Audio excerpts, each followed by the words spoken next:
Come a little closer and lend me your ears. Don't worry, you keep yours while I keep mine. In each episode, we'll dig into the major stories, uncover the truth, and retrieve gems from Yada's blog. We'll discuss what's right, bark about what's wrong, wag our tails at the thrill of discovery, and take you on adventures through the exciting world we live in today. So, fasten your curiosity leash and get ready. Right then, coming to you with another episode of the Yada's Vlog on a Blog. Tomorrow's news, disseminated today. Let's dive in. Oh, it's evident that Wookie is better attired, more articulate than I am, and he's living the life. Look, and he's yachting and has the very fine studio. It's wonderful to be introduced by the Wookie. Thank you, Wook. We're going to return now that we are in our library studio with where we left off on the last word picture. We are presenting Dode's Recovery. It is in the 116th Mizmor or Psalm, and it is after we've had the double interventions. Both Yahweh has sent his Amma, his most productive mother, to be a surrogate mother for Dode, and she got his attention. She talked to him about the issues he was having with alcoholism and depression, and overemphasizing the physical as opposed to the spiritual, and particularly being fixated with his Bashar body as opposed to his nephesh soul. After she had garnered his attention, caused him to be receptive, then it would be me who would meet with him. I was operating under the name Ethan Ha Ezraki at the time. It's very insightful. We'll examine it as we make our way through this material, and you'll understand why I came to the understanding that this is the second part of that intervention that led to this marvelous retort by Dode in recovery. So that everyone is mindful, Dode had been in service to Yah and to Yisrael, the covenant family, since he was 8 years old, and continued to do so quite well. In fact, probably better than anyone, up to the time that he was 56 years old when the wheels fell off. And he put himself in a very difficult position with Yahweh. Excuse me. And after doing so, he, rather than admit that he had made a mistake, rather than getting up once he had fallen, he kind of wallowed in his depravity there for a while. And so God was not going to intervene directly. He doesn't do that sort of thing, particularly when off the rails.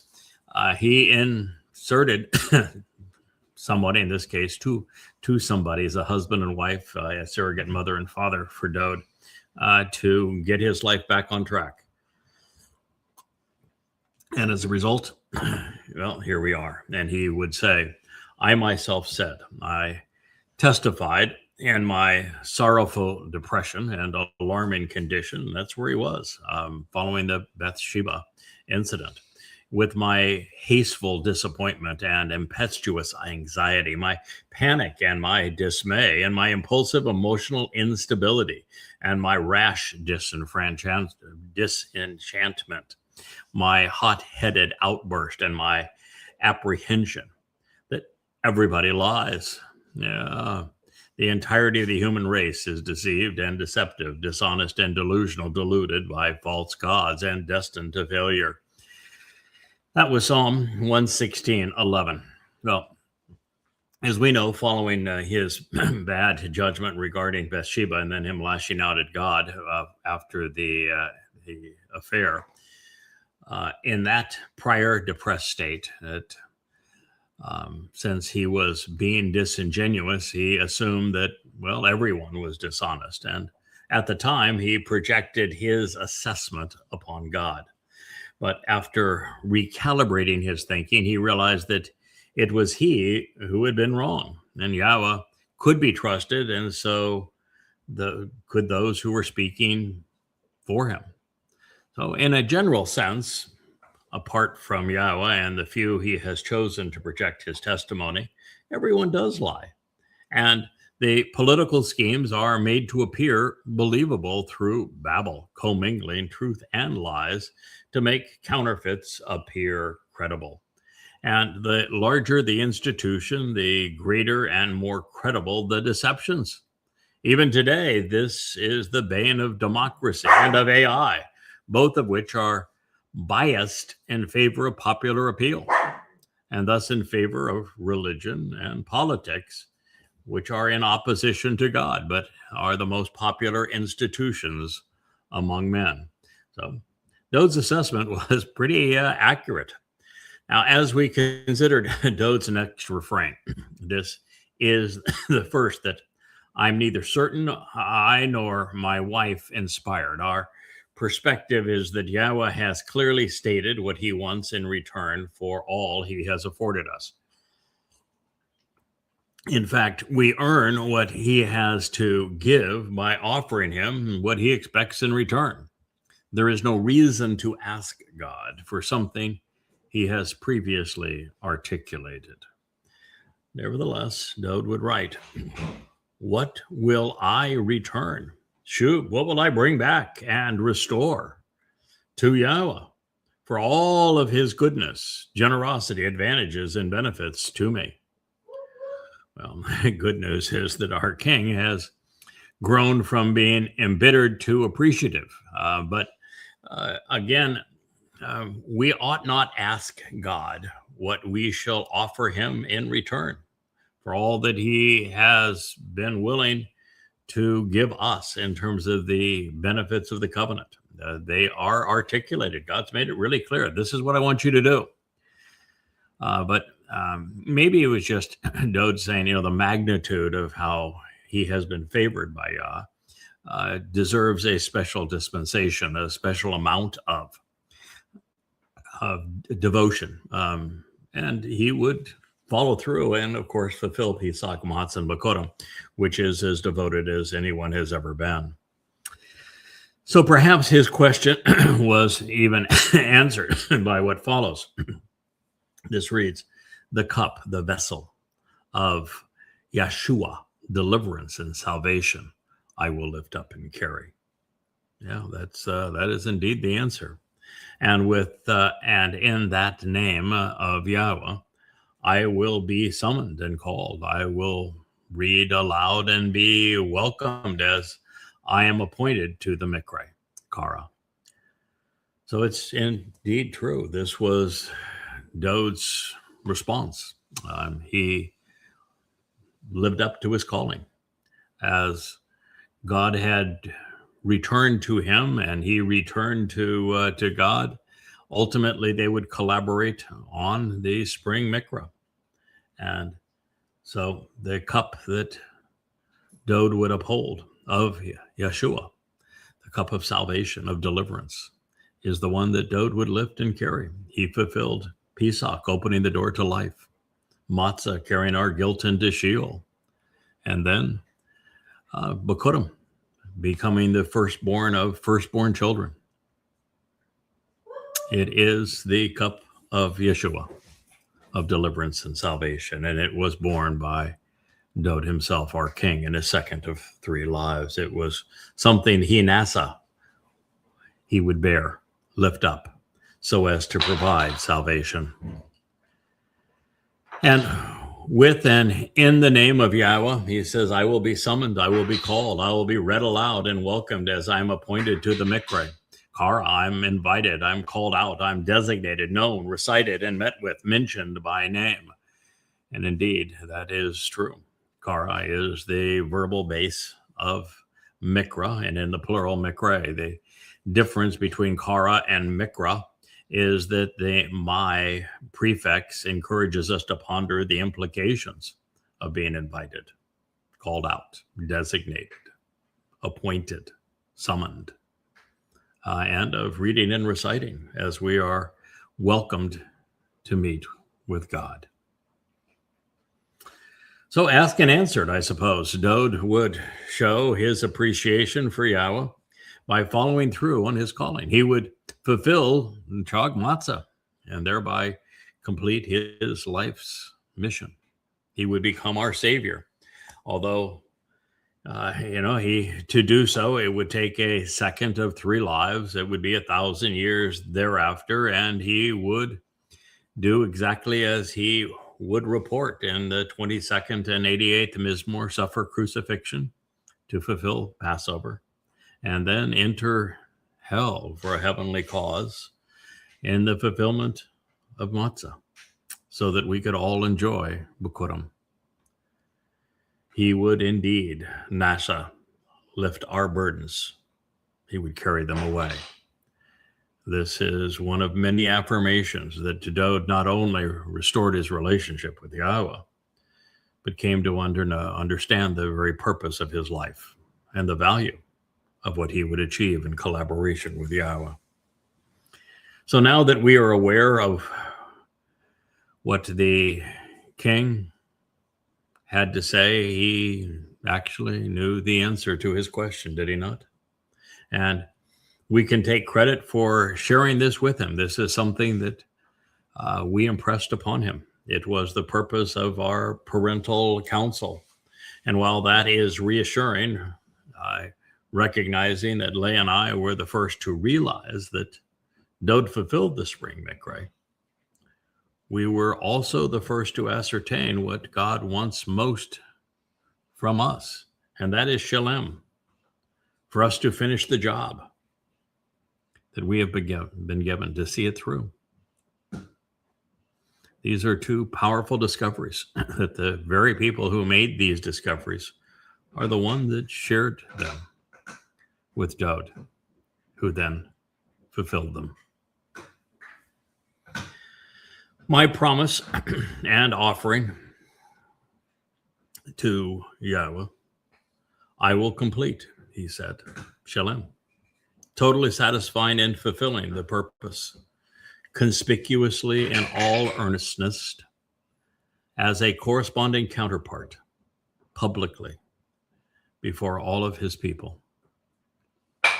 Psalm 116:14.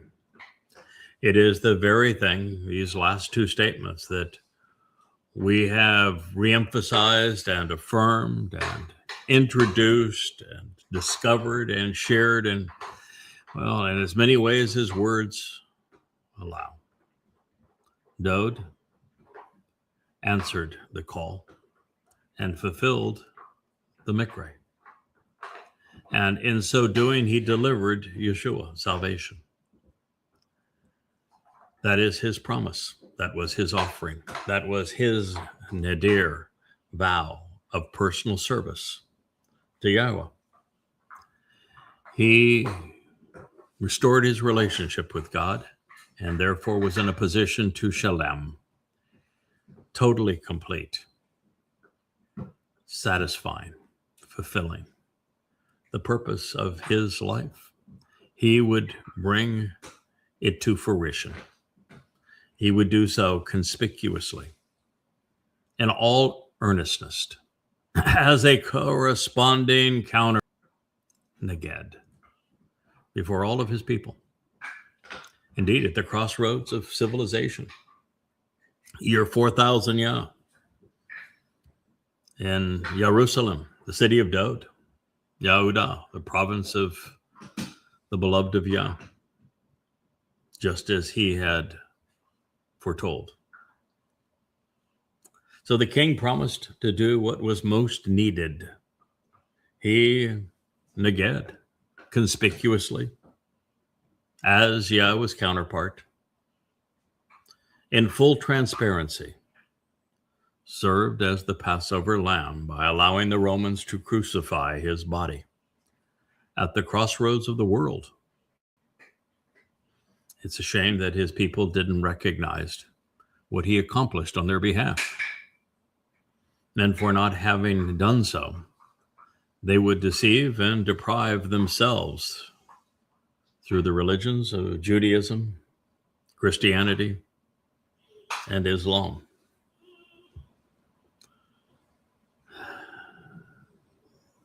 Their king, their savior, offered them everything, and they threw it all away.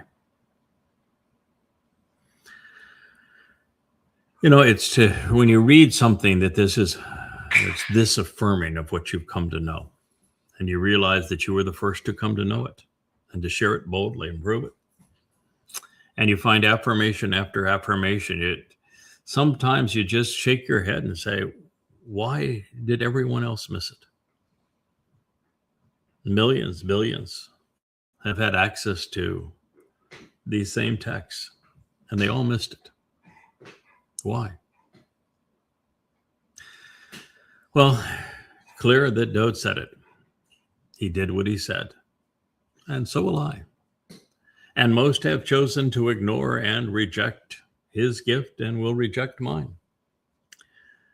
Exceedingly rare and influential, highly valued and honored, treasured and respected for their intrinsic worth. In the eyes of Yahweh is the death of the physical bodies of his chesed, his most reliable and devoted ones. Mizmor song, Psalm 116:15. Boom, boom, boom. Everything right in a line, everything confirmed, everything out in the open for us to appreciate, to learn from, to embrace, to accept, to enjoy. Here it is.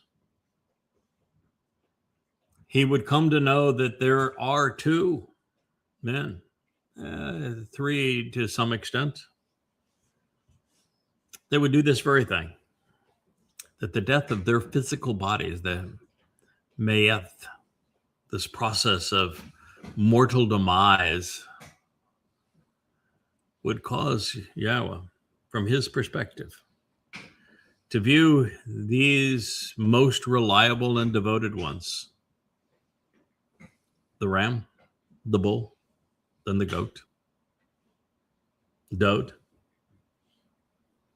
Yada, and Elia, the most exceedingly rare and therefore treasured and respected for their intrinsic worth, for what they are offering, and how uniquely important and significant it is, with them willing to part with their physical bodies. Now, the fact that God appreciates this is a little bit, amazing for me to see, because, well, normal people would value their physical bodies above all else, and would see that someone offering to sacrifice their physical body would be the greatest of all gifts that could be offered. And yet what they don't know is that physical body, while painful in its demise, is disposable. It's replaceable. It's the soul that matters. And so Yahweh is valuing the souls that are willing to do this, knowing that it costs them nothing but some trust and some pain, while the return is highly influential, highly valued, honorable, has tremendous intrinsic worth. It is yakar. And those who are willing to do so are chesed, reliable, devoted, set apart from others. Powerful insight. I don't know if my words are sufficient to convey its import, but I certainly understand it. Resonates deep within me. I hope it's appreciated by others.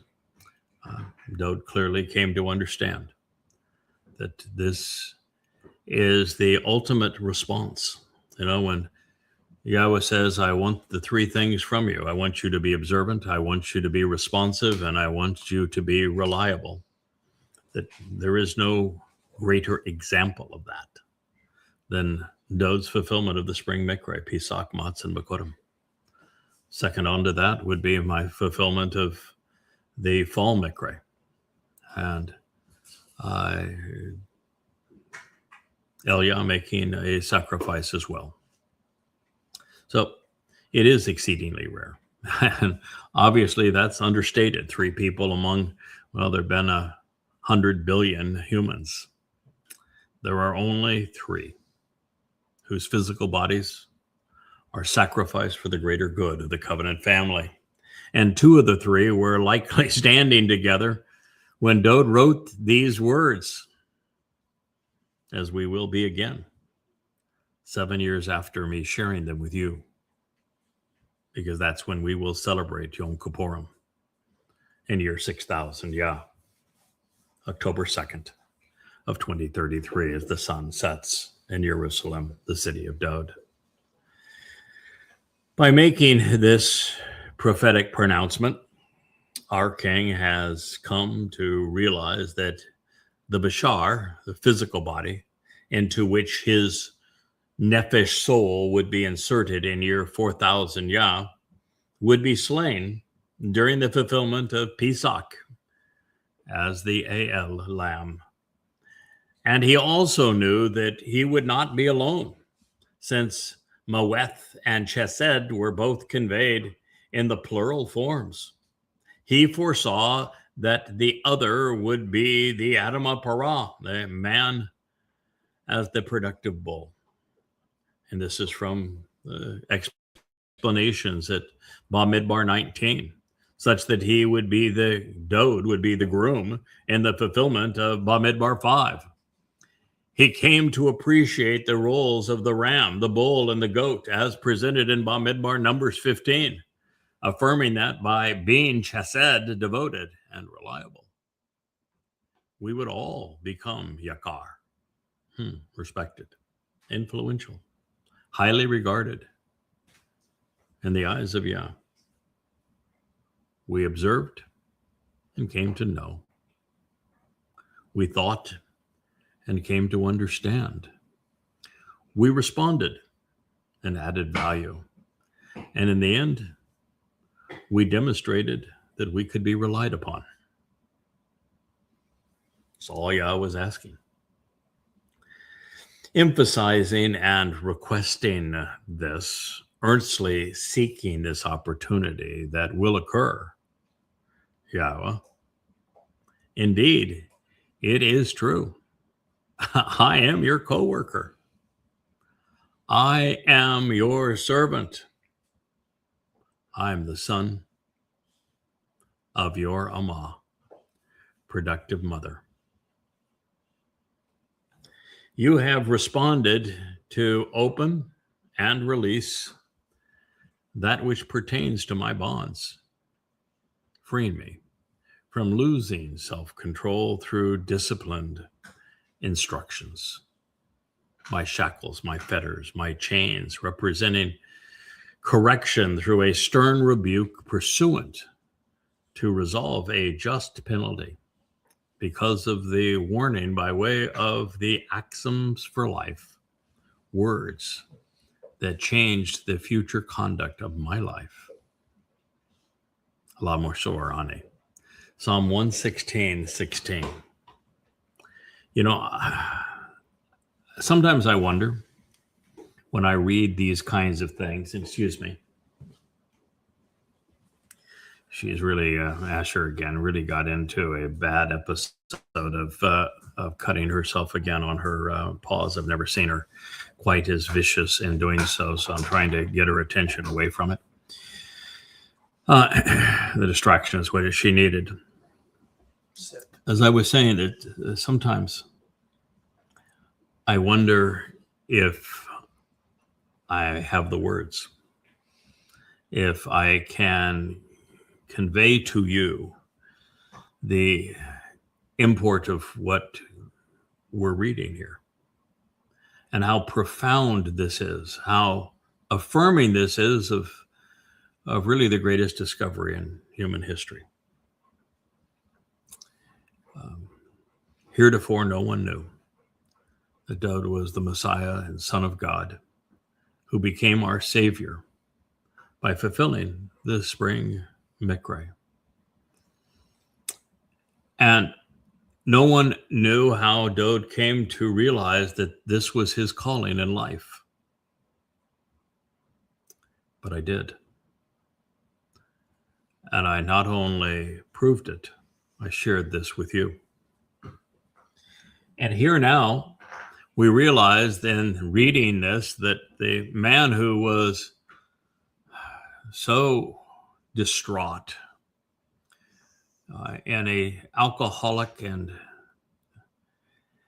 stupor of depression for having made a horrific series of choices only to lash out and blame God for the mess he had made for himself, was now completely recovered. He knew exactly who he was. He knew how he had regained his presence with Yahweh. And he knew exactly what he was going to do. And not only did he know that he was going to be among those who offered his physical body for the salvation of the covenant family, he now was chomping at the bit. He wanted to do this. The moment he appreciated the fullness of this opportunity for him to complete the job, for him to be all that God had seen in him, for him to save his people. He was saying, I'm emphasizing this. I'm requesting this. I earnestly seek this opportunity, and I know that it's going to occur, Yahweh, because indeed it's true that I am exactly what has been said of me. I am your co-worker. I am your servant. And I am the son of your Amma, of your productive mother. Wow. When you read that in conjunction with what we have just considered, I mean, it's the fulfillment of everything that I have learned that is important and shared with you over the last 5 years.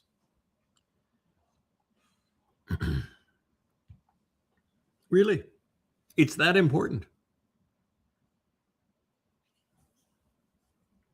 Powerful. You have responded to open and release that which pertains to my bonds, freeing me from losing self-control through disciplined instruction. Yes, Yahweh sent his Amma to Dowd. We read all about that intervention in the last Mashal, the 31st proverb. And now, following that, we know that that was the first of two. In that meeting, the Amma confronted Dowd about his alcoholism. She confronted him about his fixation on the flesh. She confronted him about his depression. And she told him that, you are way too important, way too special to your people, to God, to me, to continue to wallow in your present fallen state. She garnered Dowd's attention. She lifted him out of depression. And then I was able to present the 89th Mizmor, systematically revealing exactly who Dowd is, who Yahweh is, and even who I am. It's all there. It is where he came to these conclusions. It's why he made these statements. And it is how Yahweh released him from the bonds that he had imposed upon himself as a result of him losing self-control, because he was offered discipline, instruction. Well, this is the same message echoed for the same reason as I have shared in the 86th Mizmor. And it's the same message throughout that is conveyed in the 89th. But Dode had repeatedly referred, or Yahweh had repeatedly referred to Dode as his Ebed co-worker, saying this over and over again in the glorious song to his son, the 89th Mizmor. And now Dode was prepared. Indeed, he was eager. He wanted to live up to his calling. He couldn't wait for the opportunity that he knew would come. And let's acknowledge, yes, let's celebrate the realization that just as is the case with Psalm 86, this was all possible because Yahweh presented the Amma, the most productive mother, to his son Dode. She began the process of releasing the king from his self-imposed shackles. She would teach him all about self-control. Hers would be disciplined instruction. But you notice 3 times in the last word picture, it is said specifically that she was there with her Baal. They would work at this together.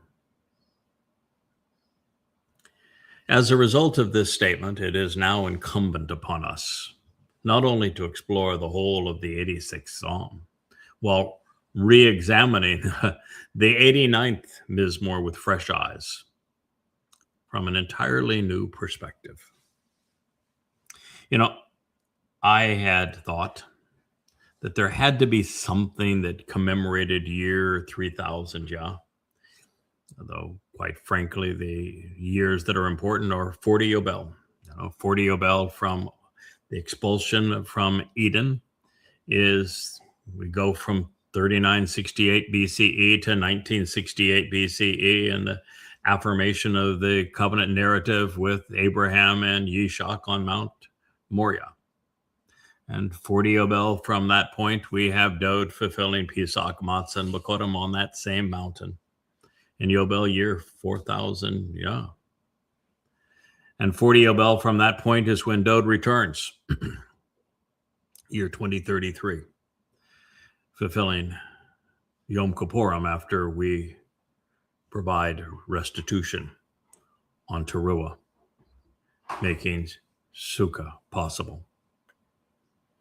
And so the midpoint in all of that time isn't a grand celebration of the date, and we are so close to it. And I had thought that maybe the 89th Mizmor, as powerful as it is, was God's cornerstone, if you will, that it was delivered at the same time that the cornerstone was laid for the temple that Solomon would be constructing, beginning in year 3000 Yah, 968 BCE, and completing 7 years thereafter. But no, that's not the case. Close, but not the case. And I had thought that Ethan Ha-Hezraki was a description of the attitude that was necessary to scribe this, but that for the most part, the 89th Mizmor was God speaking to his son, and that's partly true, but the role that Ethan Ha-Hezraki plays in that psalm is considerable. And it has become absolutely obvious based upon the text of this Mizmor, the 116th, alongside the horrible nature of the 51st, following the 31st proverb, that it was the 89th Mizmor that turned Dode around. And so it was delivered to him sometime between, well, him being 56 years old and the Bathsheba incident, I suspect after. the Absalom rebellion. And when it was presented to him, this is the result. And whether it was the last 4 years or 8 years of his life, Dowd got his act together. This is the Dowd that we've come to know and love. This is the Dowd that is the one who fulfilled the spring mikre. This is the king that will return in year 2033, year 6000 Yah. This is the Dowd that we have celebrated and have been honored to burnish his resume, that we have reintroduced to his people in the world for all he has accomplished. And while I've always thought of the 89th Psalm as Dowd's song as a celebration of all that he represents, and it is that, it is also the impetus for him becoming the man that we admire.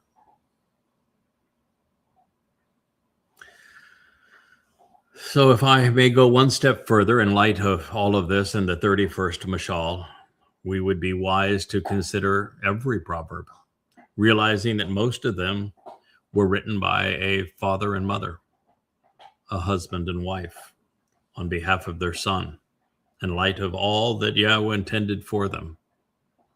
And in that regard, as we move forward and we consider the co-author of the 89th Mizmor, we'll find that according to God, he is also the author of the Mashal, 30 of 31.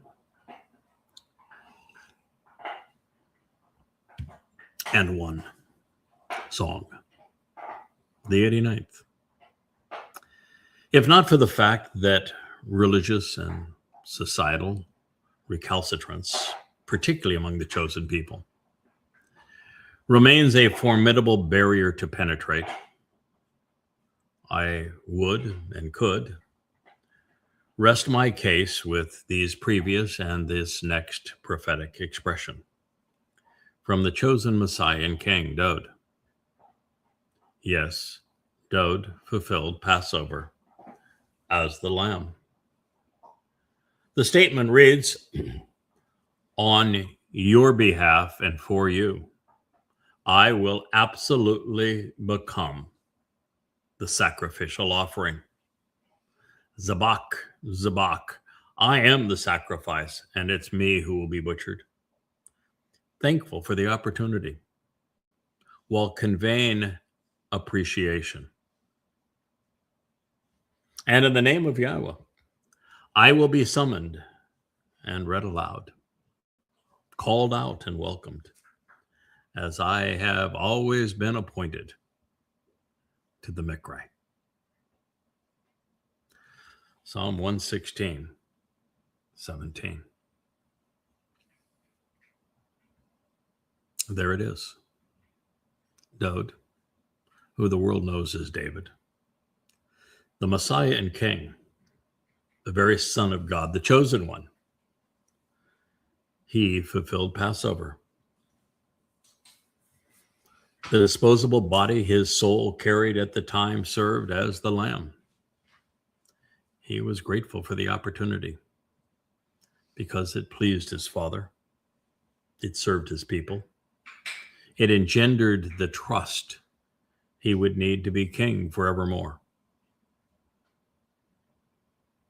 Well, I was alone after 25 centuries of denial in recognizing Dowd's fulfillment of the Mikre through his sacrificial offering, and remain among the few who acknowledge it. And all who do have learned what they have learned based upon what I discovered. One individual can make that kind of difference. So within 7 years, all who survive will know what we have come to recognize. Our King, Dowd, will be acclaimed for having been appointed to the Mikre. he will be celebrated as the tree of lives. And it will be the tree of knowledge who takes the world to him. The single most important line throughout this Mizmor is the one being repeated and reinforced at the close of Daud's song to his father. It reads, "My binding promise and offering to Yahweh, I will honor. I will complete, totally satisfying and fulfilling. Shalem, I will finish bringing to fruition, emphatically doing so, conspicuously, in all earnestness, as a corresponding counterpart, publicly, in front of all of his people." Mizmor song, Psalm 116:18. He did. We are the beneficiaries. Now let's tell the world. Within the courtyard and city of the house of Yahweh, in your midst, Jerusalem, source of instruction on reconciliation. Hallelujah. Yah. Shine. Yahweh's light. We have Leah and Akara looking on from the other side of the camera. Again, I say yes, yes, yes, yes.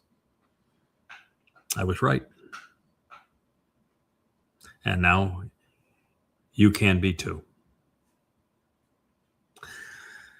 Let's review the 116th once again. It began by saying, I am in love. I'm devoted to a close personal relationship. Thank you, Amma. You're the one who encouraged Daud to start thinking, feeling in an entirely different plane than he had been previously playing. I am in love. I am devoted to a close personal relationship. Indeed. Yahweh, he has heard my voice, considering me favorably and affectionately. Surely, he inclined his ear to me, doing so during my days, as I will be summoned and called, proclaimed and invited during the Mikra. A boisterous procession of the plague of death, even the snares of injury, even as the body dies, will for a time encompass me, swirling all around me. And the anguishing distress and troubling ordeal, even of Sheol, hell, will one day find me, attaining and possessing me. I will have met up with and experienced confining agony in a restrictive and emotionally distressful situation, and vexing and annoying affliction, frustrating suffering. And there it is. He knows he's going to fulfill Passover. He knows that his body will serve as the lamb. He knows that his nefesh soul is going into Sheol to fulfill matzah. And he knows that he will be released during the celebration of Bikurim. With the name of Yahweh, I called out, and during the Mikra, I will be summoned. Let it happen, Yahweh. You and I both emphatically want you to deliver my soul and save through my consciousness. Yahweh is compassionate and correct. Our God is loving. Yahweh observes, watching over the open-minded and receptive, the amenable and approachable, who can be persuaded. I was barely hanging on and in need, fading away, dangling by a thread. therefore concerned for me. He saved me. My nephesh soul decided to return and has been restored to your home and your restful abode to recuperate. Indeed, it is true, Yahweh has weaned and raised you, providing recompense through you. He's speaking of his soul. It's true. You have at this moment in time undressed and removed my nephesh soul from dying, my eyes from tears, and thus my feet from stumbling. I will walk independently, progressing through life, unaffected by any societal influence, alongside the presence of Yahweh in the land and on earth for those living more than one life. I became trustworthy and reliable. I regained my credibility, becoming dependable. As a result of communicating, I was terribly afflicted and depressed, and now I am totally responsive. I myself sat in my sorrowful depression and alarming condition with my hasteful disappointment and my impetuous anxiety, my panic and dismay. Everybody lies. The entirety of the human race is dishonest and delusional. What? When? Where? Why? And how will I return to Yahweh?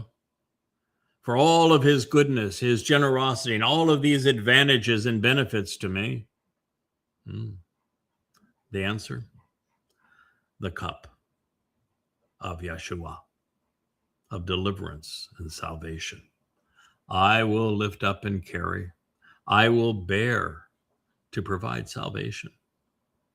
And with and in the name of Yahweh, I will be summoned and called. I will be read aloud and welcomed as I am appointed to the Mikra. My promise and offering to Yahweh, I will complete, totally satisfying and fulfilling the purpose, conspicuously and in all earnestness, as a corresponding counterpart, publicly before all of his people. And so exceedingly rare and influential, highly valued and honored, treasured and respected for their intrinsic worth. In the eyes of Yahweh is the death of the physical bodies of his chesed, his reliable and devoted ones.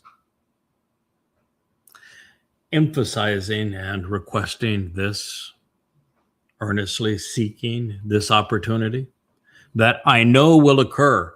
Yahweh, indeed, it is true. I am your co-worker. I am your servant. I am the son of your Amma, productive mother. You have responded to open and release that which pertains to my bonds, freeing me from losing self-control through disciplined instruction. On your behalf and for you, I will absolutely become the sacrificial offering. Thankful for the opportunity, while conveying appreciation.